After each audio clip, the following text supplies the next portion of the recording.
প্রিয় দর্শকবৃন্দ, আমরা জানি ইতিমধ্যে 12ই ফেব্রুয়ারি 2025 পশ্চিমবঙ্গের রাজ্য বাজেট ঘোষণা হয়ে গেছে, যেখানে বিভিন্ন প্রকল্পে বাজেট বরাদ্দ করা হয়েছে।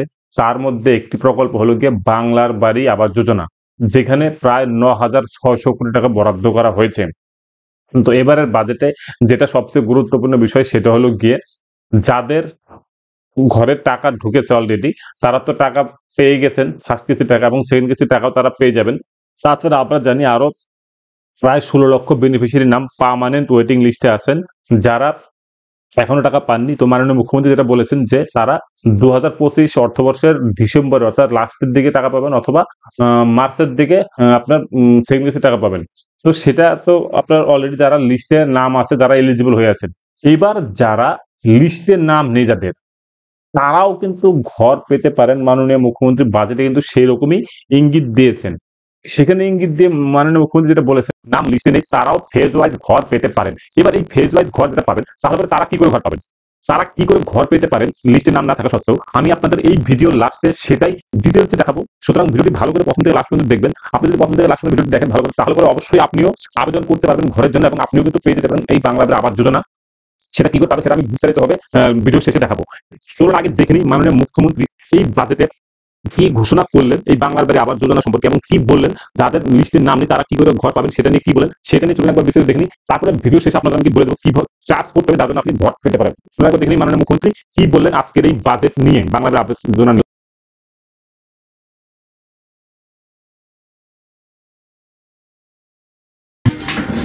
যে গ্রামীণ বাড়ি বন্ধ করে দেওয়া হয়েছে, তা সত্ত্বেও আমরা আমাদের সীমিত ক্ষমতার মধ্যে দিয়ে আপনারা দেখবেন বিরাট অংশ টাকা আমাদের 28 লক্ষ পরিবারকে বাড়ির জন্য এই বাজেটে অনুদান করা হয়েছে। 12 লক্ষ মানুষকে আমরা অলরেডি ওদের 14,500 কোটি টাকার মতো লাগবে, সম্ভবত 1400 আমরা অলরেডি হাফ দিয়ে দিয়েছি ডিসেম্বরে, আর হাফ 14,000 সামথিং আমরা হাফ দিয়ে দিয়েছি, এবং বাদ বাকিটা পাবে ওরা জুন মাসে, 6 মাসের মধ্যে। আর দ্বিতীয় যেটা 16 লক্ষ আজকে আবার নেওয়া হলো নতুন করে, যেটা আমরা 28 লক্ষ সার্ভে করেছিলাম, ফিল্ড সার্ভে, সেই 16 লক্ষ মানুষ যারা লিস্টে আছেন এখনো পাননি, তারা ডিসেম্বরের মধ্যে প্রথম কিস্তি পেয়ে যাবেন অর্ধেক, এবং সেকেন্ড কিস্তি তাদের বাড়ি কমপ্লিট হবার আগেই আমরা দিয়ে দেবো। অর্থাৎ আমি মার্চেও দিতে পারি, এপ্রিলেও দিতে পারি, জুন পর্যন্ত আবার টাইম আছে, 6 মাস টাইম আছে। তার মানে মোট 28 লক্ষ। এরপরেও যদি কারো এই লিস্টে থেকে না থাকে, সে চায়, সেক্ষেত্রেও আমরা ফেস বাই ফেস করে দেবো। আমরা কাউকে বঞ্চিত করতে চাই না, কারণ মানুষের মাথার উপরে একটা আশ্রয় মানুষের জীবনের গভীর শিকড় এবং একটা আস্তানা। দুই হচ্ছে, আপনারা দেখেছেন আপনিও লিস্টের নাম না থাকা সত্ত্বেও বাংলার বাড়ি পেতে পারেন। তো তার জন্য আপনাকে যেটা করতে হবে সেটা হলো গিয়ে সরাসরি মুখ্যমন্ত্রীর একটা নাম্বার 9137091370, এই নাম্বারে আপনাকে কল করতে হবে। আমরা জানি ইতিমধ্যে যারা ঘর পেয়েছেন তাদের মধ্যে সরাসরি মুখ্যমন্ত্রীতে যারা কল করেছিলেন তাদের বাড়িতেও সার্ভে হয়েছিল, এবং সেখান থেকে যারা এলিজিবল হয়েছে তাদের বাড়িতে কিন্তু অলরেডি ঘর হচ্ছে। তো এটাই আপনার কাছে একটা সুবর্ণ সুযোগ, যেহেতু মাননীয় মুখ্যমন্ত্রী বললেন ফেজ ওয়াইজ তাদেরকেও নতুন করে লিস্টে নাম ঢোকানো যাবে। তাহলে পরে কিন্তু এই সরাসরি মুখ্যমন্ত্রীতে আপনি কল করে রাখুন, এবং সেই কল করে বলুন যে আপনি এই ঘর পাওয়ার জন্য যোগ্য, কারণ আপনার বাড়িতে কেউ চাকরি করে না বা 15,000 টাকার উপরে ইনকাম নেই, বা আপনার বাড়িতে কোনো পাকা বাড়ি নেই, সুতরাং আপনিও এলিজিবল, আপনি খুব গরিব। এই কথা বলে আপনি একটা ভ্যালিড নাম্বার থেকে, অর্থাৎ ভ্যালিড মোবাইল নাম্বার দিয়ে সঠিকভাবে আপনার অ্যাড্রেসটি দিন এবং গ্রাম পঞ্চায়েতের নাম বলুন। তাহলে পরে আপনার নামটিও সরাসরি মুখ্যমন্ত্রীর নাম্বারে চলে যাবে এবং লিস্টেড হয়ে থাকবে, এবং সেখান থেকে পরবর্তীতে ব্লক স্তরে বা গ্রাম পঞ্চায়েত স্তরে নির্দেশ দিবে যাতে আপনার বাড়িতে সার্ভে হয়, এবং সেখানে আপনার বাড়ির সার্ভে হওয়ার পরে যদি এলিজিবল হন তাহলে পরে অবশ্যই কিন্তু আপনি পরবর্তীতে বাংলার বাড়ি পেতে পারেন।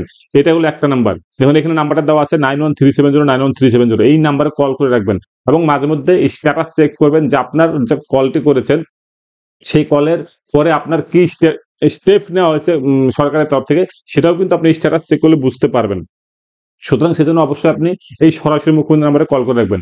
কারণ আমরা কেউই জানতাম না যে সরাসরি মুখ্যমন্ত্রী নাম্বারে কল করার পরে কেউ ঘর পেতে পারেন। কিন্তু এবার কিন্তু সেটাই হয়েছে। অনেকেই এবার কিন্তু সরাসরি মুখ্যমন্ত্রী নাম্বার কল করার পরে এবার ঘর পেয়েছেন। তো তাদের জন্য একটা সুবর্ণ সুযোগ, সোনায় সোহাগা এটুকু বলা যেতেই পারে। সেজন্য আপনিও এখনই আজকেই পারলে পরে এই নাম্বারে কল করে বলে রাখুন যেন আপনাকেও ঘর দেওয়া হয় এবং সেটা আপনি এলিজিবল বলে। কারণ আপনি সেইভাবেই কলটা করুন। আরেকটি নাম্বার থেকেও আপনি আরেকটি প্রসেসও আপনাকে বলে দিচ্ছি, সেটা করে রাখুন। সেটা হলো গিয়ে যেকোনো একটা Google Chrome এ ঢুকুন বা Google Chrome বা যেকোনো একটা ব্রাউজারে ঢুকুন। সেখানে গিয়ে টাইপ করুন PMAYG, অর্থাৎ প্রধানমন্ত্রী আবাস যোজনা। কারণ প্রধানমন্ত্রী আবাস যোজনা থেকে যেটা বলা হয়েছে যে আপনিও পেতে পারেন ঘর। সেটা কিভাবে? PMAYG তে ঢুকলেন, PMAYG.nic.in, তারপরে দেখুন আবাস প্লাস 2024 PMAYG লেখা আছে, এখানে ক্লিক করবেন। এখানে ক্লিক করার পরে দেখুন এখানে ২ টা লিঙ্ক আছে। মানে অ্যাপ ডাউনলোড করতে হবে আপনাকে মোবাইলের মাধ্যমে।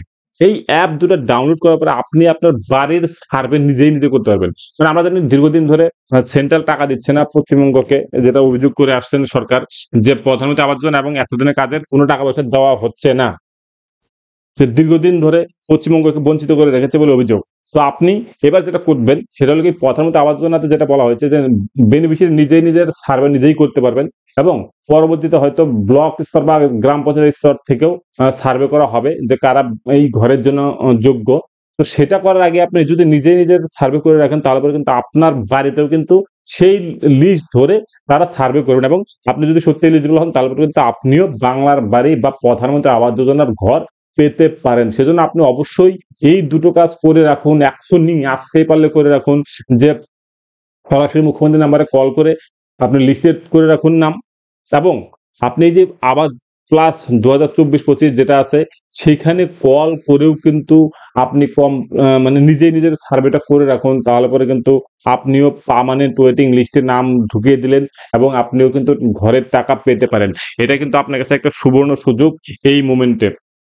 কারণ আমরা জানি নিজে সার্ভে করলে পরে পরবর্তীতে আধিকারিক আপনার বাড়িতে যাবে এবং সার্ভে করবে। তো বন্ধুরা এটাই হলো গিয়ে বাংলার নতুন করে বাড়ি পাওয়ার। তো বন্ধুরা যদি ভিডিওটি ভালো লাগে তাহলে অবশ্যই ভিডিওটিকে সাবস্ক্রাইব করবেন এবং লাইক কমেন্ট শেয়ার করতে অবশ্যই ভুলবেন না।